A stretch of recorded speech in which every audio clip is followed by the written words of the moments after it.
These are the switches right here. I have 4 switches. You have one for the front, one for the back, one for the left-hand side back corner, and one for the right-hand side back corner. And when you hit the switch, fluid travels up front to the cylinder. It presses the cylinder down, it shoots it out on the coil, and it makes the car come up. And then when you hit the switch down, the fluid shoots back through the hoses to the tank. It has to go through this. This is what you call a dump. This what makes the car go down. Without this, the car can't go down, it'll just stay up. All in the wrist, it's in the motion. All you do is just hit it up and the car come up. Then when you want to dump it, you push it down, and that means the fluid releases and goes back through the lines and back into the tank.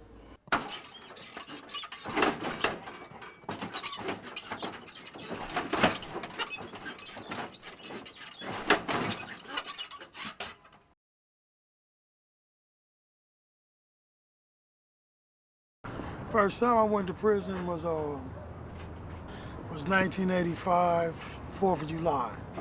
You know, usually every year on New Year's and the 4th of July, all the lowriders used to go out to the valley to Handsome Dam. That's where the big picnic would be for all the lowriders on the 1st and the 4th. And so me and the homies, we went out there, you know what I'm saying, and you know, we went out there lowriding, me and the homies, my little brothers. It was about a good 30 of us. You know, we went out there to the little picnic, and you know, we was just kicking it for a minute, and you know what I'm saying, and one, you know, a few more guys, well, a lot of guys from LA came, because all the lowriders used to go. So one of my homies named Red, right, he had got into it with one of these guys from the valley, right? He was kind of drunk, you know, so he is leaning on the guy's car, which he shouldn't have been, but you know, fuck it. You know, we LA, they valley, so you know, we didn't really give a fuck. So, you know, the guy told him to get off the car, right? So, you know what I'm saying, he got to talking shit to the guy, whatever. So, you know, the guy get out the car, you know what I'm saying, and they start fighting, you know. So we was just watching at first, but you know what I'm saying? Then, you know, the fool, he ended up knocking Red out, you know? So, you know, once he knocked Red out, you know, we all once, you know, I got into it. You know, all my homies, everybody got into it, right? So, you know what I'm saying? We beating these fools down. So the guy that's getting beat up, his brother get out the passenger car, out the passenger side, and he come around trying to help him, right? So I start fighting with his brother. So his brother take off running, and I'm chasing his brother. I'm a good, like, I catch him a good, like, 50, about 30 or 40 yards away from where his brother's getting beat up. You know what I'm saying? So me and him fighting. I got him on the ground and I'm beating him up. And you know, next thing I know, I hear 2 shots, you know, boom, boom. You know what I'm saying? I look around and you know, I see everybody running. You know, so I'm like, damn, we gotta get the hell up out of here, right? So you know what I'm saying? I go over to my car and the fool that got shot, you know, he laying right by my car. You know, this when I had my Midnight Blue 67 convertible, you know. So I jumped in my car, me and my homeboy Kizzy, you know what I'm saying? I'm like, everybody, let's roll, you know what I'm saying? So I get in the car, we pulling out the park, you know, but I don't see my little brother. So I say, fuck that, you know, I gotta wait for my little brother. You know, I can't leave my little brother, so I sit there like 3 or 4 minutes and he pull up.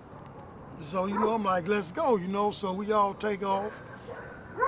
We jump on the freeway on Osborne, you know, going back to LA. You know, we on the freeway rolling. Next thing I know, I see police cars coming from everywhere. Highway patrol, police cars, and they all swoop on me and pull me over, right? I'm like, God damn. You know, so they tell me to throw my hands up. I'm like this, get out the car, lay on the ground. It's hot as a motherfucker in the valley. The cement is burning like a motherfucker. I'm laid out on the side of the freeway. So, you know, they handcuff me and shit, you know, and take me to jail, you know. So, you know, we get down to the police station, you know, and the motherfucker coming in like, we charging you with murder, whatever, you know. So I'm like, fuck it, I know I ain't killed nobody, so fuck it. Yeah, whatever, motherfucker. Just tell me my bail so I can get the fuck out of here, right? You know, so they leave, you know, then they come back, take me into a little interrogating room and shit, you know, and they tell me, you know, okay, They had took all my jewelry off, all my money and everything. They had it in a little bag and they threw it to me, right? They say, we know you didn't do it. You know what I'm saying? Just tell us who did it and you can walk right up out of here. You know what I'm saying? Like when we was rolling, my homeboy Kizzy had told me who did it, you know what I'm saying? So I already knew it. My homeboy Twin, rest in peace, had, you know, killed the motherfucker. So, you know, I'm like, man, fuck you. I don't know nothing. I ain't telling you nothing. How can I tell you something I don't know? Fuck that. So he said, okay, then you ain't gonna tell us? All right, well, you gonna ride the case then. I'm like, whatever, I ain't even worried about it, because, you know I didn't do it. You know, so we go through the little court process. They give me $1 million bail, make sure I can't get out. I'm like, okay, whatever, fuck it. I should beat it in court, right? So I get a lawyer and shit, and we going back and forth to court. And, well, before that, this was really pissed me off. Before that, you know, when I first go to my first court date, they give me this dump truck ass public defender, right?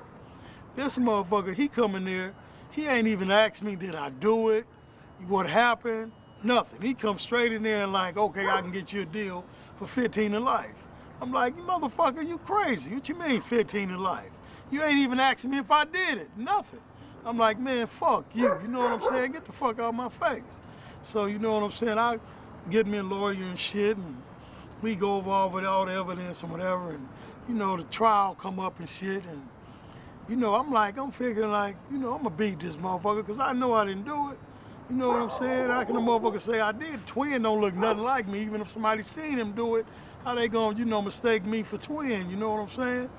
So we go to court, and they got like 6, 7 motherfuckers come in that motherfucker. You know what I'm saying? And they get on the stand one by one and straight out like, yeah, I seen him pull the trigger. I'm like, motherfucker. You know what I'm saying? What the fuck? You know what I'm saying? These motherfuckers, you know, ain't nothing worse than a snitch but a lying snitch. You know, I'm like, these motherfuckers, okay, fuck it. You know what I'm saying? So we go through all the process and shit. And the jury really didn't believe him. You know, because they was deliberating damn near 3 weeks, right? So the jury sent the judge a note saying some shit like, even if I didn't shoot him and I was just there and just shot a gun in the air, can they find me guilty? And he told them, yeah. You know, so I guess they felt sorry for me. They could have found me guilty of first degree murder, which was 25 to life. Second degree murder was 15 to life. Either voluntary manslaughter, which was 13 years. So they came back and found me guilty of the lesser one, the voluntary manslaughter. You know what I'm saying? But, you know, even after sitting in that motherfucker facing 25 to life and 15 to life, you know what I'm saying? Because anything with life on it, you ain't getting out. I don't give a fuck. This motherfucker's been there since 71 with a 7 to life, and they still ain't out. You know, so when they came back and said voluntary manslaughter 13, shit, I was relieved. You know what I'm saying?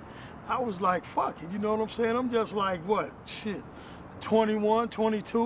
When I get out this motherfucker when I'm like 29, shit, 28, 29, fuck it. You know, I still got some life ahead of me. So, you know, I just said, fuck it, you know, roll with the punches. You know, I wasn't gonna tell on my homeboy. You know what I'm saying? Being that, you know, I put myself in that position, you know what I'm saying? And that's the life that I lead, you know what I'm saying? If I'd have told on him everything that I was, you know, thought I stood for, it would have been for nothing. You know, so I just said, fuck it. And, you know, I just wrote it, you know what I'm saying? Went to the pen, did the time, and fuck it. What's his name? Oh, Gangster? Gangster's his name, Yeah. Huh? And the car club is Majestics. Majestics Car Club, 59 Impala. Correct. Very nice. How's his engine? Out of 25 points, what do you give him? Give it all to him. Okay, 25 points for the engine. Right. How's the interior? Interior is great. Possible 25 points out of the interior. I can give it to him. It's got the original floor mats. We got another. And what do you think about the paint job? Paint job. Doesn't have any rust. No rust? He's got it in full detail. I'd give him the whole 5. Give him the 25 points? Okay. How about the undercarriage? Chrome undercarriage? Chrome control on? Okay, give him full points for the chrome. Hydraulics, how's it set up in the truck? Give it to him. Give it to him? How's his trunk? Truck's great. Possible 15? Truck's great. I'll give it to him 15. Okay, that's it. That's it? Okay. Next. Second place, entry number 196, Gangsta, the 59 Impala. Once again, I got robbed again at a car show. Got second place. You know what I'm saying? But I ain't tripping. I'm gonna keep on riding, keep on building these motherfuckers, and keep on rolling. You know, fuck. You know what I'm saying? It ain't no motherfucker 59 in this motherfucker cleaner than this motherfucker. You know what I'm saying? But it's all good. What do you think that is? You know, I can't call it politics or whatever. The motherfuckers hating, whatever they. I don't know what it is, but fuck them. You know what I'm saying? They ain't gonna stop me from riding or putting these motherfuckers together or representing the big M. It's for lifetime commitment. They robbed it big. G should have got first. They got Justice. the radio in the on everything. dashboard, like they got the radio in the glove department, same radio, just like in everything. Justice. Copy. Remember that? Majestic, Compton Majestic, not LA, not Watts. Compton Majestic #1.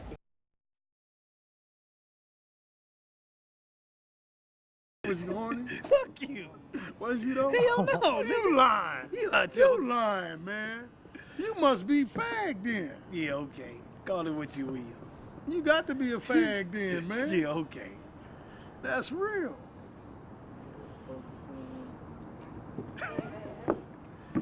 Look at it. He gonna pose like this. You got to be a fag, I'm telling you. Ain't no way you can be in a room with somebody having sex and you just watch it and you won't get I one. wasn't watching, motherfucker. You was. You was playing sleep. What that mean? I'm watching? You was playing sleep. Am I wasn't- watching though? But you wasn't sleep. Am I though. watching though? But you wasn't How sleep. can a motherfucker be laying down, eyes closed, All and right. faking? He Say, like, don't know. look, say you in the No, room, this didn't right? even go through all that. Well, listen, He trying to break you us say up. you- I ain't He gonna trying tell to him. break us Well, up. look, The camera say, off, it brother. ain't on, it ain't on. He Say said, you in the room, right? You like 18, 19. these people right here You gonna like trip. you What like about the 18, neighbors? I don't wanna 19 hear years about old. me. You like 19, 20 years old. You in the room, right? I wasn't on 19. I was like 17. You like what? 17 is even worse. You like 17 years old, right? Your homeboy This over. nigga lying. Your home. He's lying. We in the garage, He's right? lying. All right, He's Turtle. lying. Turtle in the garage He with lying. his woman. Don't listen to him. Listen. Don't listen to He him. in his, Don't listen he to in him. the garage He's with lying. his woman having sex. Twin laying over on the other bed in the corner playing sleep, but he's not. How he know I ain't sleep? Cause you told me. How he know I ain't sleep? But this was damn near every night. He lying. You know? So he how lying. look, somebody having sex like that, you 17, ain't no way you ain't gonna get horny. You know Check what I'm this saying? out. And you hearing this He don't shit? know if I was out or not. Was you know you- what I'm saying? oh, so What you you was- did? you was- What you did? you was What you asleep? did? You What was- you did? I Don't wouldn't get have been this on asleep. camera, brother. I What you did? wouldn't have been asleep though. Yeah, okay. You know what I'm saying? Ain't no way you was asleep, homie. I ain't gonna never forget when Turtle said this. This my homeboy. We shared things.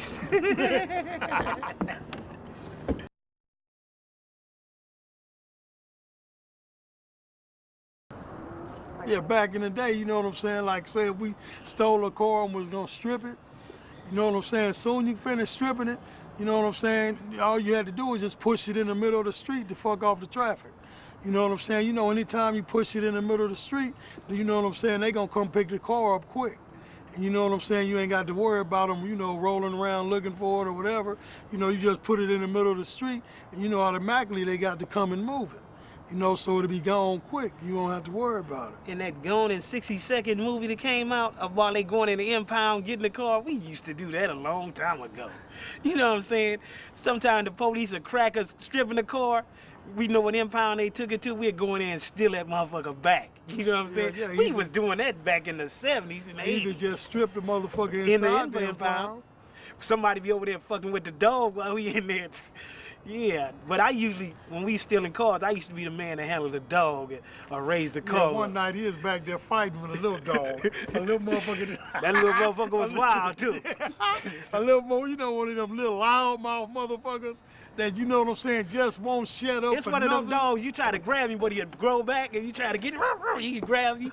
But I finally grabbed him, I choked the shit out of him.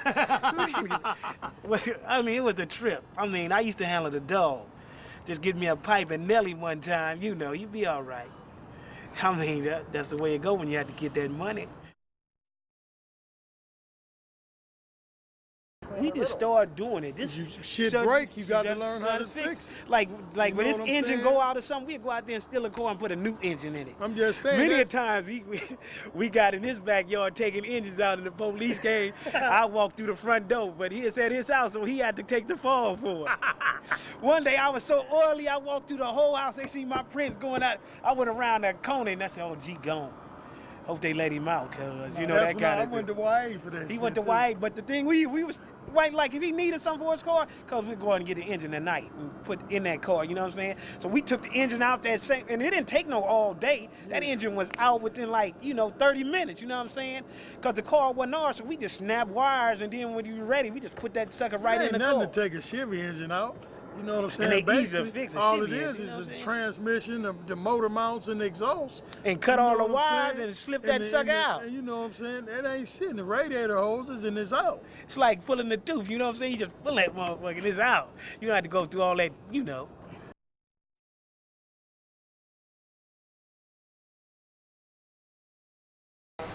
This is a 1964 Impala. This is gonna be my masterpiece. I've been working on this car for about 2 years. When I finish it, I'm taking it straight to the show. By the time I finish, everything is gonna be chrome. Core support, radiator, everything. Right now, I'm just about 90% finished. I got the alternator chrome, the brake booster, the master cylinder, steering column, guiding rods, everything. But I'm not finished here because I got to get some aluminum plating and get them polished and put them here. So once I open the hood, the reflection will shine off the chrome, and all you'll see is it'll be just like a bright light. So once I take it to the show, it'll be perfected. By the time I'm finished with it, it'll be at least worth $35,000 when I'm finished. Because I bought it for like $1,600, but it didn't look nothing like this, nothing at all. As you can see, this is the inside for now. Once I get it the way I want to get it, I'm gonna have all original black carpet and all original black interior to match the white. I like the car black, white, and chrome. Them three colors, coincide together, makes a car look altogether different. I had a moonroof put in, which they call blowing the brains out. I had the dash took off. This used to be vinyl. I had all the vinyl took off and I had the whole dash completely chrome with the steering column, the brake pedal. I'm waiting for my emergency brake pedal to come back. It's chrome. I got my door hinges chrome. I'm basically putting chrome everywhere that the chrome can be put. I've been low riding over 18 years. Basically as far as black low riders are concerned, we just low ride. We just street ride. You know what I'm saying? It ain't really never been a big thing, to take your car to the show, because most of the cars at the show, they don't drive them. All they do is take them to the show, take them home, and put them in the garage. And I can't see, putting all my money into my cars and not even driving it. So I always had clean cars, but never to the level that I'm finna take this one to. I'm taking this one to the maximum, This will be the first car, I ever put in the show. That's all. It'll be the first car that the Compton Majestic ever had in the show. So I want to make sure it's perfect. I want to make sure everything right.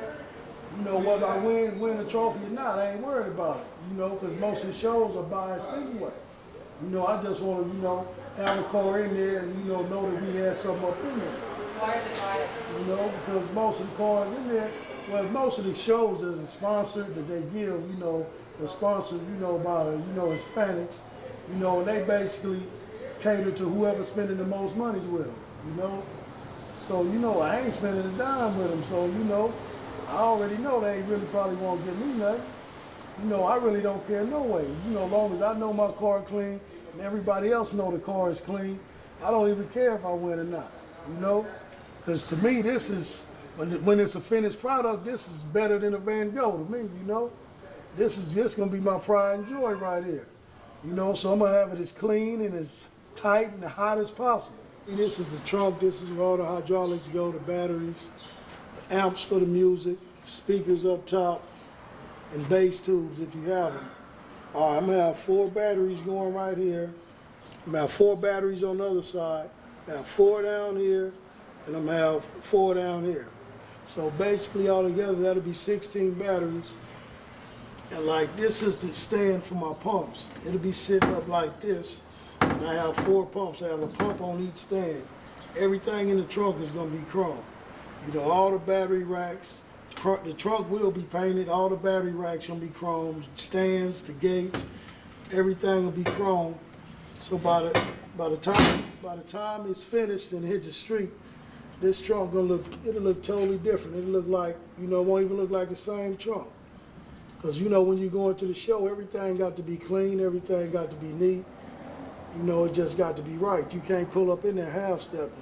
It has to look good inside and out.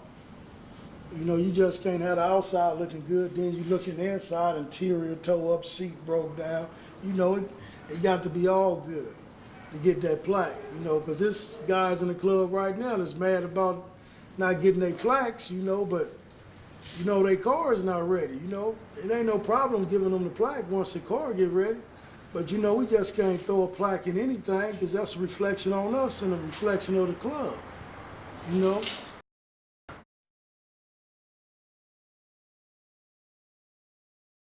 These are OGs. All OG riders wear them. Everybody wear these Converse. All that new shit, $100, $25 get you a fresh pair. Fresh pair of Converse. All OG riders wear them. And gang members too, you know. Anyway.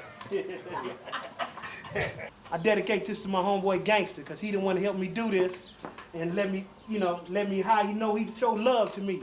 That's how we done this together. Me and my homeboy Gangster, you know, he just kicking back for a minute. He'll be back, you know. That's love.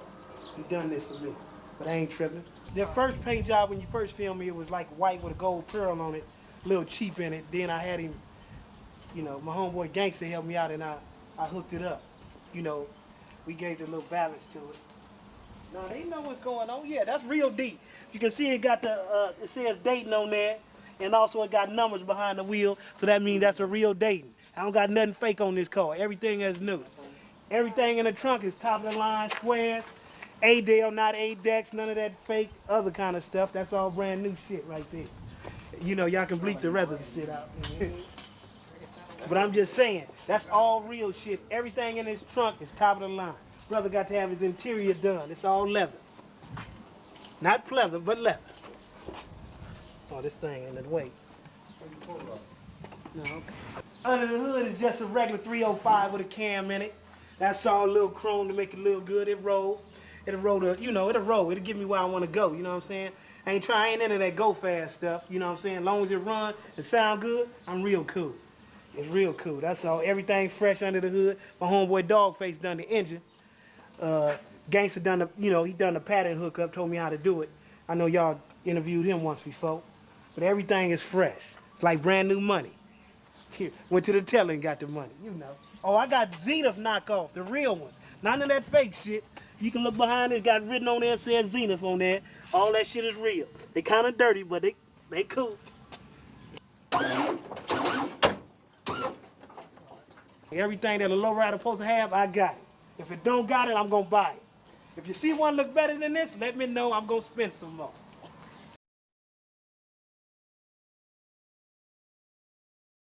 And see, back then it was like you had two things going for you. You had, your car was on the ground and you had pipes.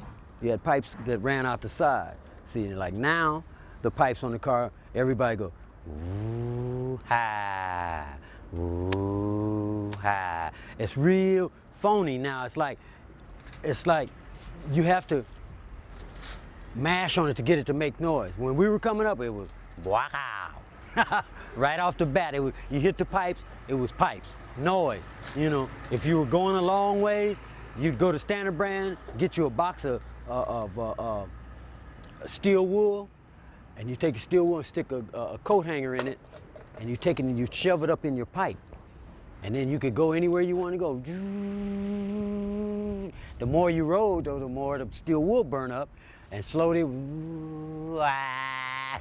and you make a noise again, because you would get a ticket because it was awful loud. See, and if you took piano strings, see, the pipe came along here. It came all the way out from the front, came along here, and it turned and came out right here. And then, see, if you could find piano string, you'd get the piano wire and have them soldered on the end of the pipe right here. Then you go down Colorado Street, where there's nothing but plate glass windows, and you just whack. And from the piano wires, the right ones on there would break the glass. So if you were caught with piano wires on your car, that's like having a gun now. You see what I'm saying? You get all the cases of all windows broke out on Colorado. They would take you straight to jail and put all those cases on you. You know, it was a trip, but it was the thing to have it that loud, you know, where you could, and like, our thing was to go to the Burger Lane. Pull up at the Burger Lane, was in Pasadena. It was like a little hamburger stand, and the Frosty Freeze was right next door in the same parking lot. And a couple of brothers be parked sitting up in there Friday night. So you pull in, pull in, and when you pull in, you pull up next to somebody and you back up and right? And as soon as you do that, now he fire his car up.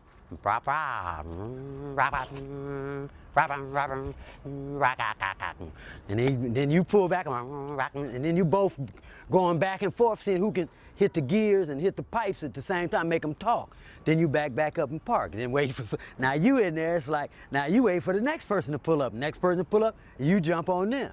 And then if he can outdo you, then the next person come out and they do it. Then it'll get like, well, let's take it to the street. You see what I'm saying? So you pull out on the street and you ride and you go down near the curb and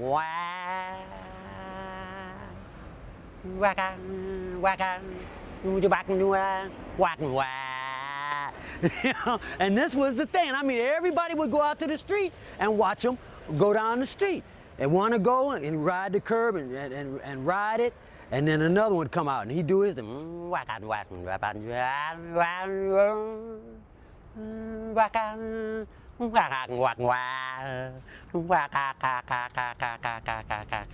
turn around and come back. And this was the thing. This is all you had. You know, that's all you had was your pipes and you were on the ground.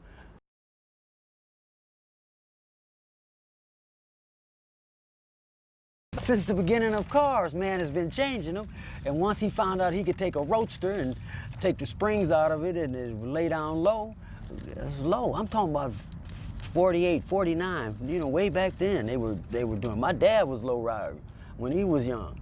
You know, he had little coasters on the back, little coaster wheels on the back of his bumper, so when he go up in the driveway, the bumper wouldn't drag, it would just hit them little coasters and go up in the driveway. But then that's what everybody had. Once you had one thing, it was like the fad. Everybody else had it too. You know, they would get it, you know. But that was before you could raise your car up. See, now, all of these hydraulics, you know, and it's so deep now. See, I don't see why they call it low ride. You know, it's high ride now. It ain't nothing about low. I mean, what go low? You know, this ain't low, you know, yeah.